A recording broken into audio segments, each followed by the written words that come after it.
ولكن قبل ذلك اليوم وقبل ذلك المشهد العظيم لحظة ينتقل الإنسان فيها من دار الغرور إلى دار الشرور أو دار السرور. لحظة من اللحظات التي يكتب فيها للعبد أنه منتقل إلى ذلك اليوم.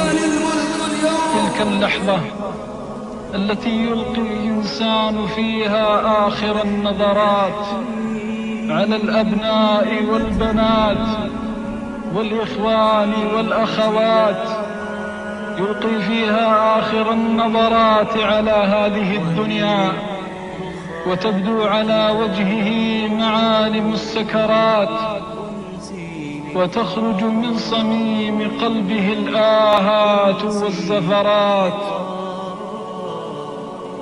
إنها اللحظة التي يؤمن فيها الكافر ويوقن فيها الفاجر. إنها اللحظة التي يعرف الإنسان فيها حقارة الدنيا. إنها اللحظة التي يحس الإنسان فيها أنه فرط كثيرا في جنب الله. إنها اللحظة التي يحس الإنسان فيها بالحسرة والألم على كل لحظة فرط فيها في جنب الله. يناديه رباه رباه ارجعوني لعلي أعمل صالحا فيما تركت.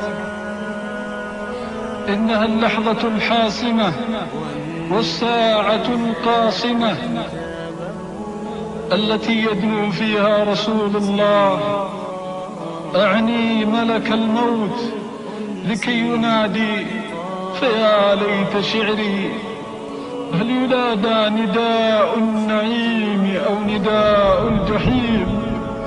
ألا ليت شعري هل يقال يا أيتها النفس المطمئنة ارجعي إلى ربك راضية مرضية.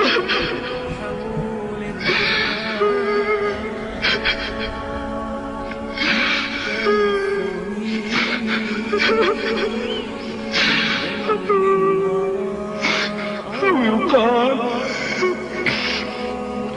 يا أيتها النفس الخبيثة اخرجي إلى سخط من الله.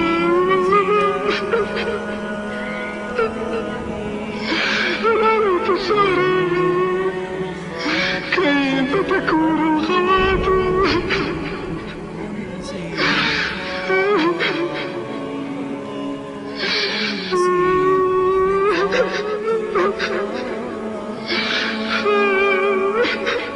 لا ليت شعري من تلك الساعة التي قفت مفاجأ الصالحين فلا توفران على الأمرار.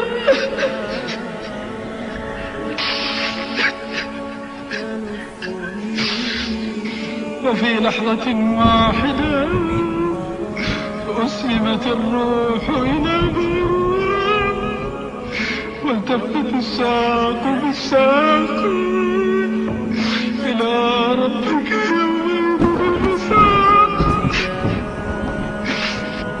هناك يحس العبد بدار غريبة ومنازل رهيبة عجيبة، فلا إله إلا الله في لحظة واحدة من دار الهوان إلى دار النعيم المقيم. فلا إله إلا الله في لحظة واحدة من ضيق الدنيا إلى سعة الآخرة، وفي لحظة واحدة من جوار الأشرار إلى